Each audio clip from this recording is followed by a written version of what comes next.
Minha gente querida,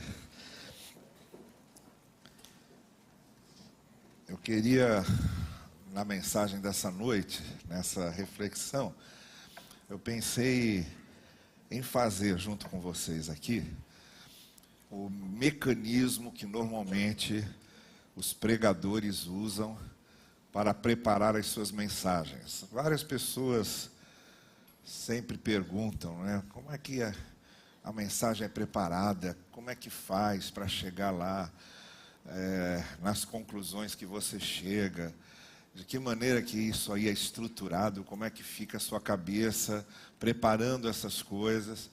E eu falei, olha, hoje então eu vou pregar para vocês, mas ao mesmo tempo mostrar como é que isso é preparado, como é que isso é construído.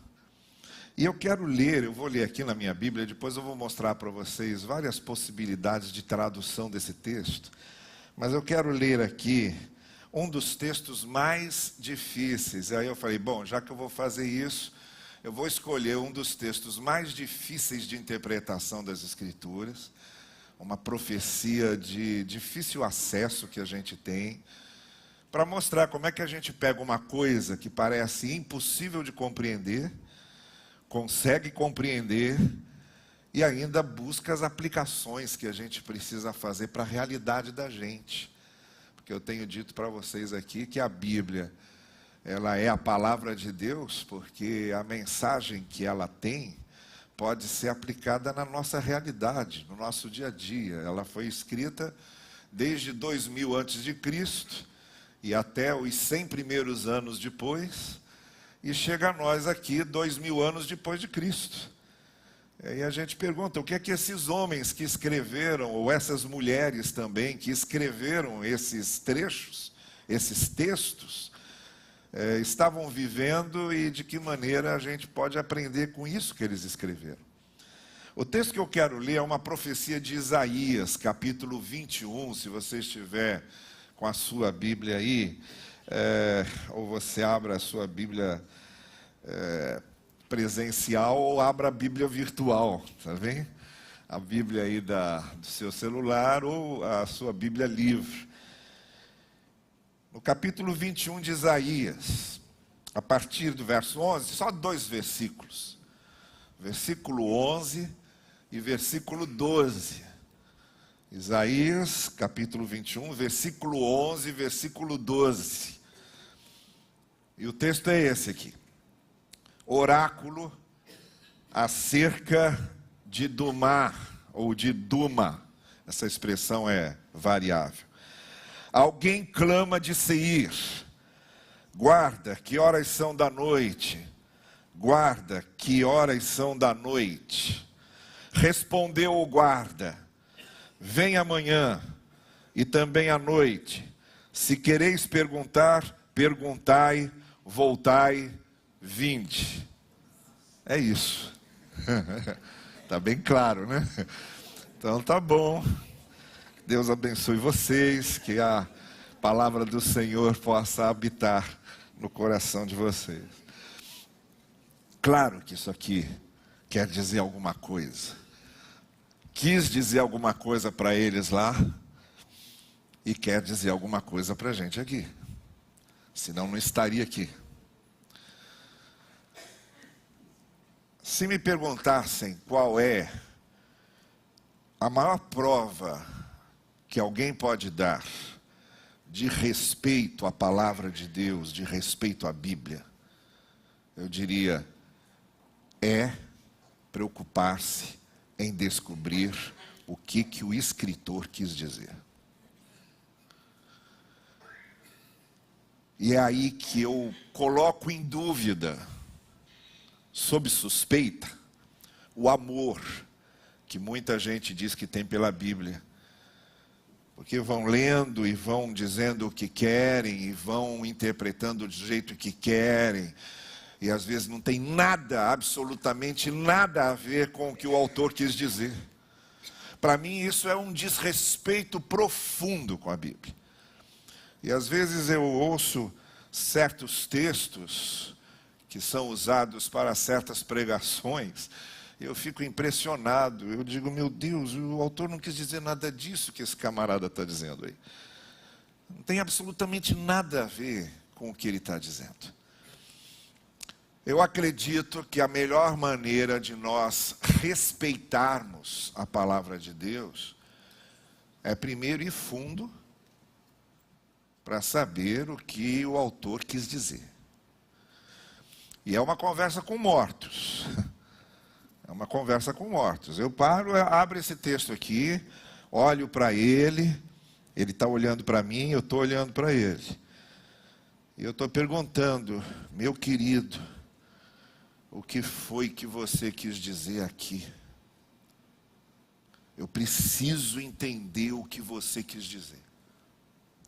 Ele está morto, ele não pode se defender. Ele não pode me explicar o que ele quis dizer. Ele não tem como me explicar. E a única coisa, o único acesso que eu tenho a ele, que escreveu isso aqui, já está morto há muitos séculos. O único acesso que eu tenho a ele é o que ele escreveu. Então, o meu material de trabalho, em primeiro lugar, acima de qualquer coisa, é o texto. Mas o texto naquilo que está escrito. Não no que eu, com minhas elucubrações delirantes, vou colocar no texto.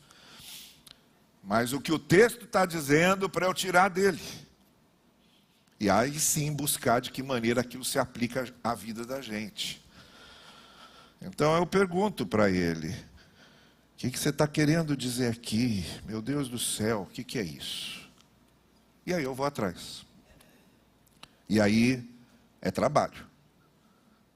É trabalho de pesquisa, é trabalho de tradução, é trabalho de comparação de traduções.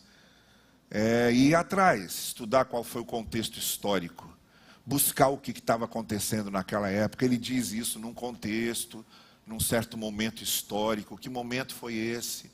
Que hora era essa? Tudo isso vai me ajudar a compreender o que ele está dizendo.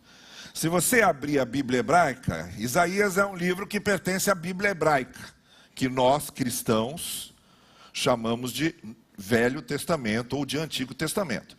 Mas ele é Antigo Testamento ou é Velho Testamento só para a gente, cristãos. O judeu não acha. Para o judeu, é a Bíblia dele. É a Bíblia hebraica. Então, quando a gente fala Bíblia hebraica, a gente está querendo dizer o que a gente chama de Antigo Testamento. Se você abrir, a Ethel e o Pedro estão lá em cima, se você abrir a Bíblia hebraica, o que você vai ver é isso aqui, ó.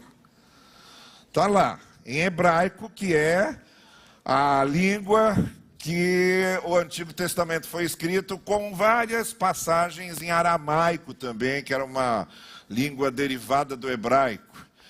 Mas que é complicado, primeiro porque você começa a ler da direita para a esquerda. Você não lê assim. Você lê assim. Não é? E quem está olhando isso aí, eu, por exemplo, tive um curso péssimo de hebraico. Meu professor de hebraico foi péssimo. Eu não aprendi nada. Na primeira aula, ele chegou lá para a classe e disse, vocês vão sair daqui falando 1000 palavras em hebraico. Saí falando nada. Saí falando menos 1000 palavras em hebraico. Então, eu tenho que compensar isso. Então, quando eu gosto de fazer as minhas traduções primeiro, antes de ver as outras, no Novo Testamento eu não tenho dificuldade. Eu leio o grego bem, traduzo do grego bem. Foi minha área de especialização no seminário, junto com a área de história da igreja, foi exegese do Novo Testamento. Mas hebraico é um calo no pé para mim. É uma dificuldade, então eu tenho que ir atrás. Bom, se a gente transliterar isso aí, dando o som do nosso alfabeto para cada letra lá, vai ficar o seguinte, passa por favor. Vai ficar isso aí, agora está claro, né?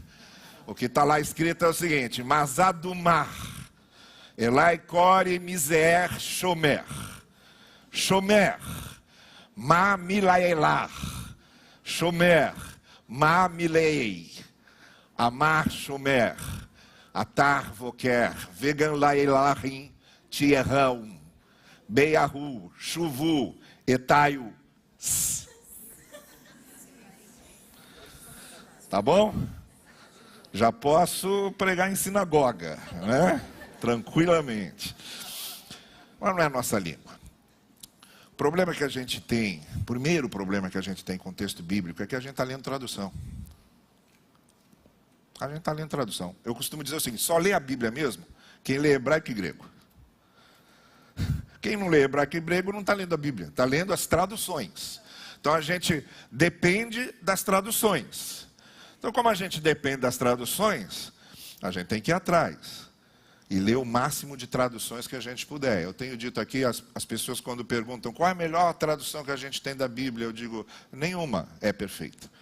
Nenhuma. Todas elas têm trechos que são bem traduzidos, trechos que são mal traduzidos. Por isso, cada vez, e eu sugiro isso, cada vez que você comprar uma Bíblia nova, compre de uma versão diferente daquela que você já tem, porque aí você amplia a sua possibilidade de ler o texto em várias versões. Fazendo uma tradução literal, ali, palavra por palavra, o que fica é o seguinte.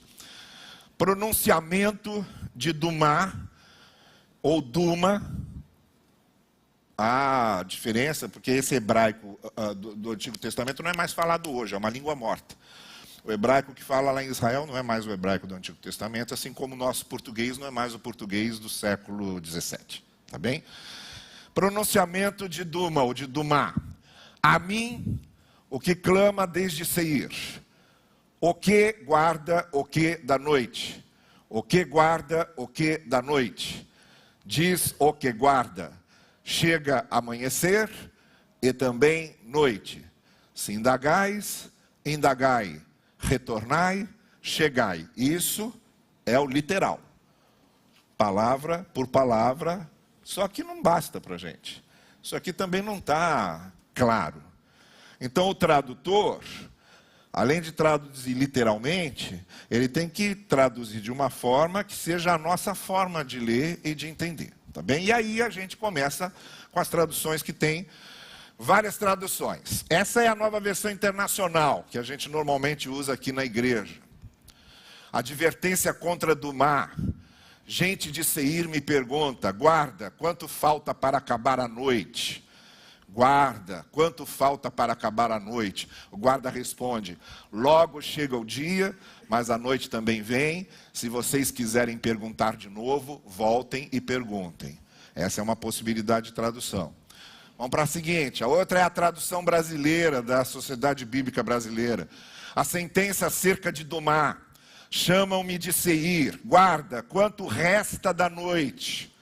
Respondeu o guarda, vem amanhã, também à noite. Se quereis perguntar, perguntai. Tornai-vos, vinde. Também é uma possibilidade de tradução. A outra, que vem a seguir, é da Almeida Revista e Corrigida. Peso de Dumá. Pronunciamento, oráculo, a gente já leu, peso, é outra possibilidade. Gritam-me de Seir. Guarda, que houve de noite. Guarda, que houve de noite. Vejam, tem uma possibilidade. Quanto falta da noite? Que houve de noite? O hebraico tem essas ambiguidades, o português também tem. E disse o guarda, vem amanhã e também à noite. Se quereis perguntar, perguntai, voltai, vinde. Vamos adiante. A outra é a Almeida Revista e Atualizada, da SBB. Sentença contra Dumá. Gritam-me de Seir. Guarda, a que hora estamos da noite? Guarda, a que horas? Respondeu o guarda, vem amanhã e também à noite. Se quereis perguntar, perguntai, voltai, vinde. A outra, Nova Almeida Corrigida, também da SBB. Sentença contra Dumá. Alguém me chama desde Seir. Guarda, falta muito para acabar a noite? Guarda, falta muito? O guarda responde, o dia vai chegar e também a noite. Se quiserem perguntar de novo, voltem e perguntem. O que começa a ficar muito claro na cabeça da gente é que tem um personagem aí.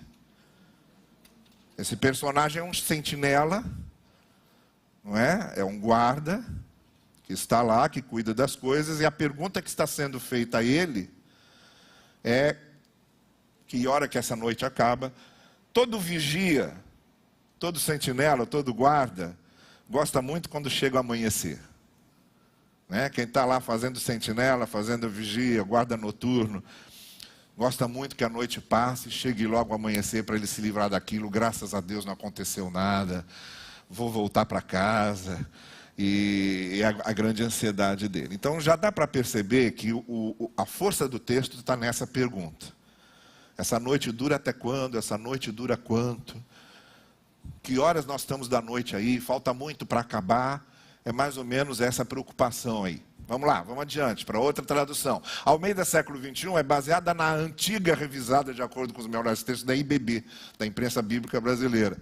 Alguém grita de Seir: guarda, que horas são da noite? Guarda, que horas são da noite? O guarda respondeu: vem amanhecer, também à noite. Se ainda quereis perguntar, voltai e perguntai.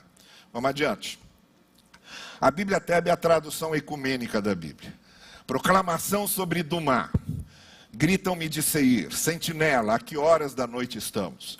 Sentinela, a que horas da noite estamos? A sentinela responde: amanhã vem chegando e novamente à noite. Se ainda quiserdes perguntar, voltai. A seguinte, tradução oficial da CNBB, Conferência Nacional dos Bispos do Brasil. Sentença sobre Dumá: alguém me chama desde Seir: guarda, como foi a noite? Guarda, como foi a noite? Né? No sentido que já passou, já está acabando. O guarda responde: chega o amanhecer e também a noite. Se quiseres perguntar, perguntai, voltai e vinde. Vamos mais adiante. A Bíblia Pastoral da editora Paulus. Oráculo contra Duma. Aí ele bota Duma e não Dumá. De Seir alguém me chama: guarda, quanto falta para acabar a noite?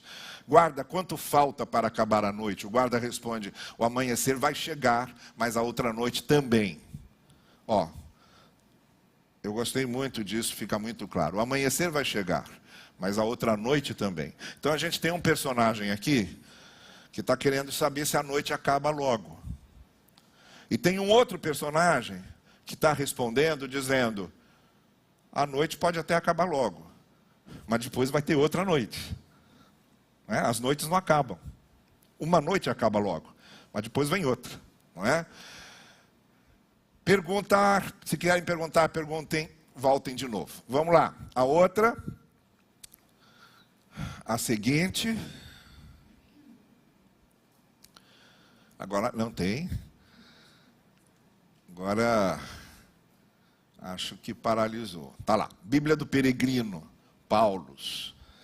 Oráculo contra Duma. Alguém me grita de Seir: vigia o que resta da noite. Vigia o que resta da noite. O vigia responde: virá amanhã e também à noite. Se quereis perguntar, perguntai, vinde outra vez.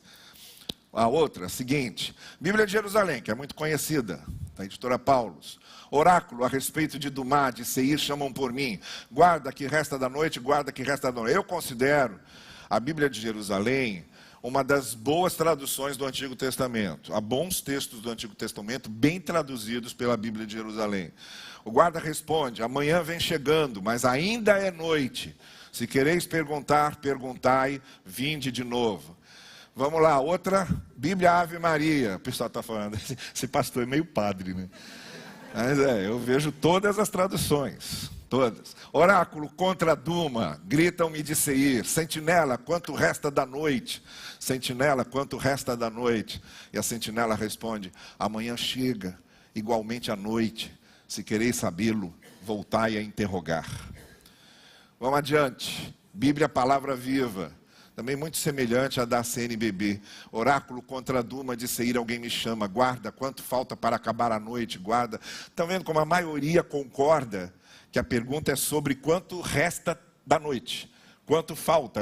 Há uma ansiedade do vigia, querendo que a noite acabe logo, não é? O guarda responde: o amanhecer vai chegar, mas a noite também. Se querem perguntar, perguntem, voltem de novo. Vamos lá. A tradução da Septuaginta é o seguinte: ela é uma tradução que foi feita do hebraico para o grego, por 70 tradutores. Coisa de 200 anos antes de Cristo. E tudo indica que a tradução da Septuaginta, a Bíblia hebraica para o grego, era a Bíblia que os personagens do Novo Testamento usavam para ler. Não é? A visão de Dumaia: até mim ele chama a partir de Seir. Guardai as muralhas, guardo-as de manhã e de noite. Vejam que aí já está bem diferente. Se queres perguntar, pergunta e faz a tua morada junto de mim. Está bem diferente. A nova tradução na linguagem de hoje, que aí facilita tudo, né? Esta é a mensagem contra Edom. Alguém me chama no país de Edom e diz: guarda, quanto falta para terminar a noite? Guarda, quanto falta para terminar a noite? Guarda responde: amanhã vai chegar, mas a noite voltará outra vez. Se quiser perguntar de novo, volte e pergunte. A outra tradução é a contemporânea, que diz: uma mensagem acerca de Edom, uma voz está me chamando, das montanhas de Seir em Edom, vigia da noite, quanto tempo ainda até o raiar do dia? Quanto ainda vai durar esta noite? O vigia da noite grita e responde: amanhã está chegando, mas ainda é noite. Se me perguntar de novo, vou dar a mesma resposta. Certo? É isso aí. É aí mesmo, é para isso aí que está caminhando mesmo. A força, essa aí conseguiu captar direitinho o tom do negócio. Conseguiu captar direitinho o tom de negócio. Se me perguntar de novo, vai ter a mesma resposta. É isso aí, mais ou menos, que já está dizendo. Vamos para a seguinte. Bom, então, você lê várias versões. Obviamente, se você não conhece a língua original, quanto mais traduções você lê, mais você vai compreender o texto. Vai abrindo horizontes e vai ficando claro o que aquele texto quer dizer. Terminou essa parte, a gente vai ver o que estava acontecendo naquela época. Por que aquilo foi escrito? Aquilo não caiu do céu. Aquilo foi escrito num certo contexto por causa de alguma coisa, numa determinada situação. E saber por que aquilo foi escrito é muito importante para a gente compreender o que ele quis dizer. E para isso o que é que tem? Tem um monte de livro, tem um monte de comentário, tem comentários do Antigo Testamento, comentários do Velho Testamento, tem livros sobre determinados livros bíblicos, né? Estudos sobre Isaías. E normalmente esses autores desses livros, eles fazem todo um levantamento histórico, contextual, para a gente compreender o que estava. Então, de novo é trabalho, de novo é pesquisa. Não é? Sermão tem, mensagem tem 5% de inspiração e 95% de suação. Viu? Tudo cai do céu, não. Você tem que ir atrás. Depois cai do céu alguma coisa, mas para cair do céu você tem que fazer o que for possível aqui para baixo. Tá certo? Bom, aí a gente vai para o contexto histórico e a gente descobre o seguinte: Duma ou Dumá era uma região de Edom, que também era chamada Idumeia. Por isso você viu numa das versões ali uma referência aí do Maia, tá bem? Que era ocupada pelos descendentes de Esaú. Lembram de Esaú? Jacó e Esaú, filhos de Isaac, brigaram, não é? Os descendentes de Esaú foram habitar nessa região de Edom. A região de Edom fica lá ao sul do Mar Morto. Passando o Mar Morto, descendo na direção do Egito, ficava a região do Edom. Agora vejam, a palavra Edom procede de Edã, que no hebraico significa ruivo vermelho. Lembram quando Esaú nasceu, o que ele era? Lembram? Ruivo. Então a palavra Edom simplesmente quer dizer ruivo, gente ruiva. Quer dizer, gente que descendeu do ruivo. Gente que descende do ruivo, do Esaú. São os edomitas. Há várias passagens bíblicas que se referem aos edomitas, que se tornaram inimigos dos israelitas.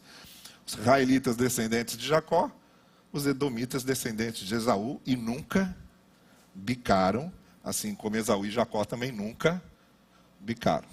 Tá certo? E Seir era provavelmente, alguns historiadores, pesquisadores, arqueólogos, acreditam que Seir era um dos montes da região de Duma, ou da região que fazia fronteira com o reino de Judá, então estava ali pertinho do reino de Judá. Essa briga é uma briga feia entre israelitas e edomitas, eram vizinhos, tanto que no Salmo 137... No final do Salmo 137, quando eles dizem lá: lembra-te, Senhor, dos edomitas e do que fizeram quando Jerusalém foi destruída, pois gritaram, arrasem-na, arrasem-na. os babilônicos invadindo o reino de Judá e acabando com tudo, destruindo o templo de Jerusalém, matando gente à beça, destruindo tudo. Edom, que ficava vizinho, que eram os descendentes de Esaú, vendo que os descendentes de Jacó estavam entrando pelo cano, eles estavam igual a torcida do Flamengo hoje torcendo pelo Botafogo, né? Para o Vasco perder. Então, isso mesmo, acaba com aquilo, acaba com isso. Então, eles, no final do Salmo 137, o salmista estava tão amargurado e tão cheio de ódio dessa gente, que ele disse assim: bem-aventurado aquele que pegar os filhos dos edomitas e der com a cabeça deles nas pedras. É um final inspirador para um salmo, não é? É assim que termina o Salmo 137. Isso para a gente ter uma ideia da indisposição que havia entre esses dois povos. Tá bem? Bom. O trabalho, se eu estivesse dando aula para vocês de exegese, de interpretação bíblica, meu trabalho terminava aqui. Tá bem? É isso aí que a gente sabe.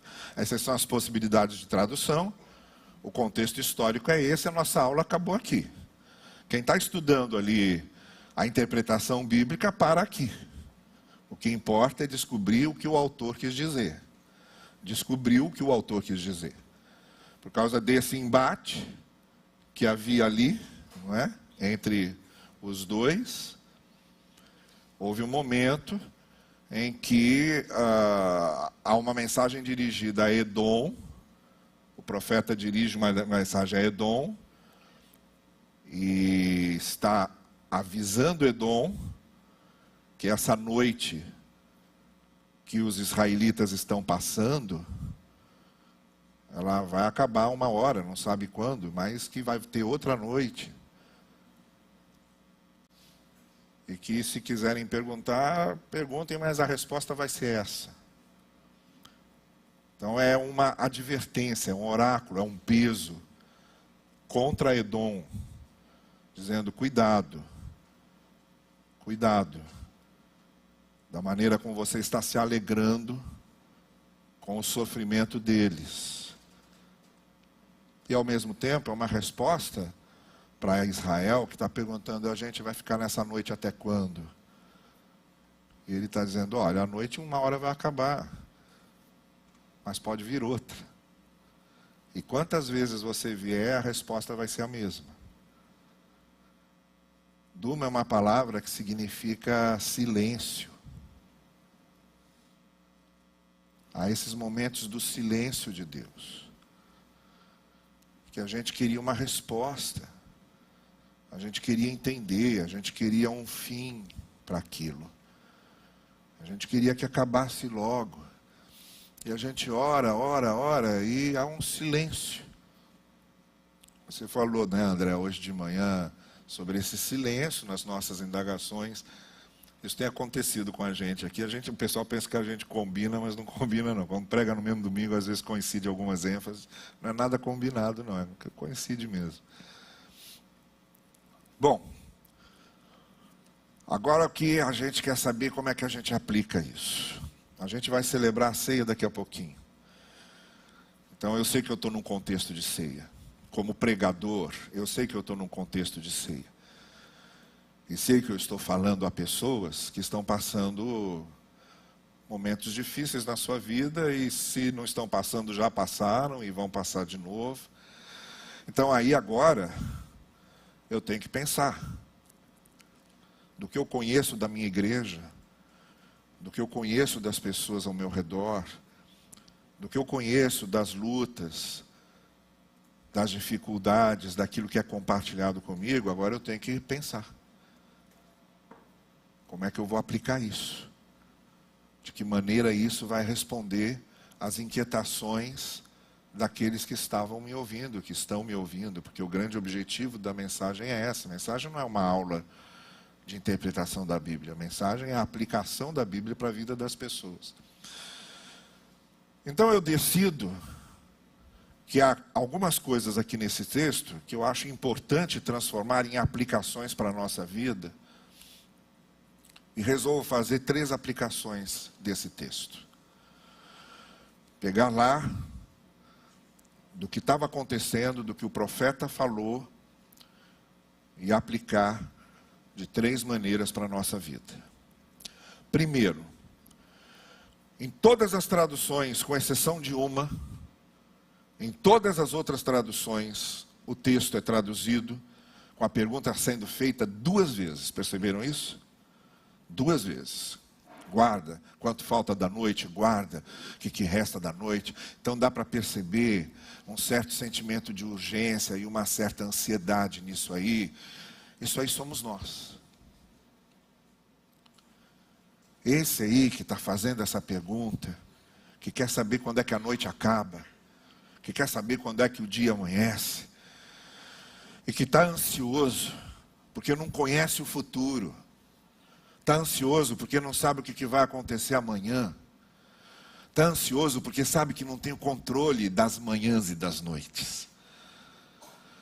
Então essa maneira de perguntar 2 vezes está mostrando um sentimento que é muito humano, muito nosso, que é o sentimento de ansiedade, de preocupação, de angústia com o que a vida às vezes é, e a gente não pode impedir que seja desse jeito. Com as situações e circunstâncias que a vida nos traz, e a gente tem que lidar com aquilo, com as noites que pesam sobre a gente, e que a gente não sabe quanto tempo dura, mas que tem que administrar aquela noite, até porque não sabe quanto tempo vai durar. Então somos nós, essa pergunta é nossa. Há tudo de humanidade aqui. Há tudo do ser humano, há tudo da angústia humana. Tá? A palavra de Deus está falando sobre a angústia humana. Então tem a ver conosco, com nossas lutas, com as nossas adversidades, com as nossas dificuldades na vida. Então a primeira coisa é essa. Somos nós que, diante das aflições da vida, sim, sentimos insegurança, sentimos ansiedade, sentimos temor, sentimos muitas vezes desânimo. É isso que acontece conosco. E ficamos ansiosos querendo saber quando é que a noite acaba. A segunda aplicação que eu quero fazer, e agora tem a ver com a outra parte da resposta, que é exatamente aquilo que apareceu. Olha, as noites terminam e os dias vêm, então fica tranquilo. Ele não diz quando, mas ele diz, vai terminar. E o dia vai vir. Fica tranquilo, não é isso que o salmista falou? Depois de chorar à noite, como é que é o negócio lá? O consolo, o conforto, a alegria, o riso vem pela manhã.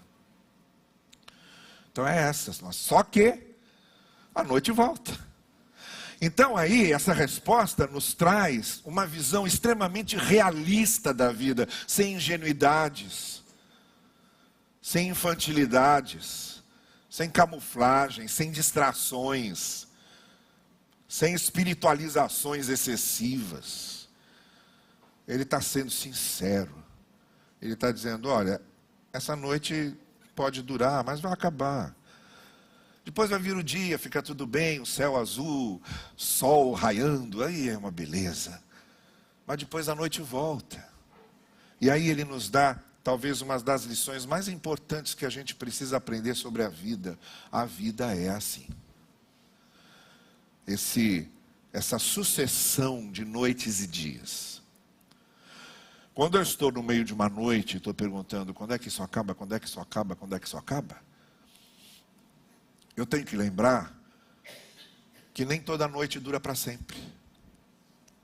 A noite vai acabar. Aquilo não vai durar para sempre. Porém, isso vale para o dia também. Quando eu estiver muito animado, quando as coisas estiverem dando tudo certinho, quando tudo estiver do jeito que eu gosto, quando eu estiver numa situação muito boa na vida, eu tenho que me lembrar. Mas vai vir noite. A vida não é só dia. A vida não é só alegria, a vida não é só festejo, a vida não é só calmaria. A vida é uma sucessão inacabável de dias e noites. A gente tem que estar preparado para as duas coisas. A gente tem que estar preparado para desfrutar o dia e tem que estar preparado para enfrentar a noite. Porque as duas coisas acontecem. A terceira aplicação que eu acho importante nesse texto para a gente fazer para a vida da gente é que nós também lidamos muito com a decepção com o outro, ou com a decepção com os outros. Os outros às vezes também nos fazem mal. E aí eu já vou para o contexto histórico desse texto, que era o problema de Edom e de Israel. Era o problema de Esaú e de Jacó, esse conflito dos dois personagens que se estende à sua descendência e que não é resolvido e que de alguma forma figura os conflitos que nós temos nos nossos relacionamentos. Pessoas que nos desapontam, pessoas que nos decepcionam, pessoas que nos passam a perna, pessoas que nos prejudicam, pessoas que se alegram quando a gente está passando um momento ruim.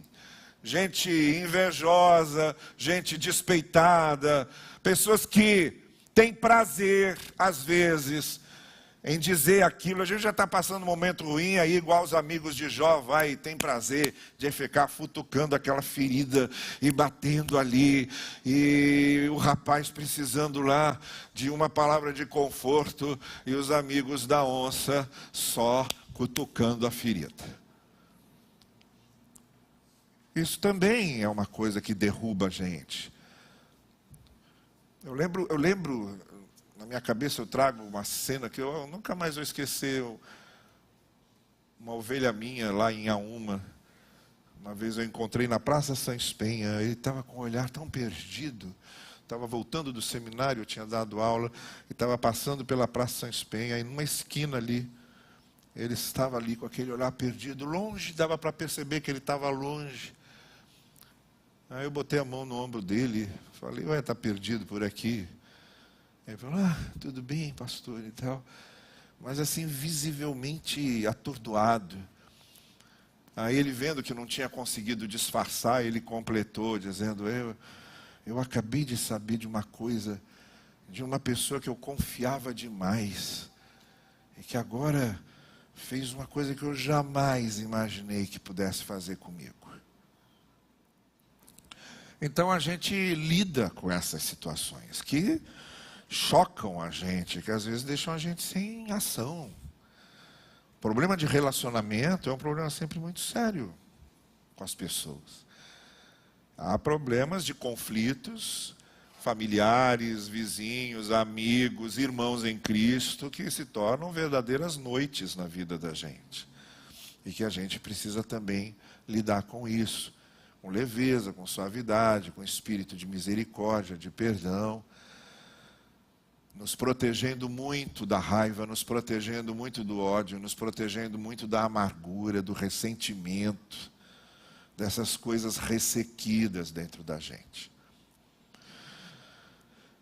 E a última aplicação que eu acho importante nessa profecia de Isaías para a gente hoje, é como ela começa.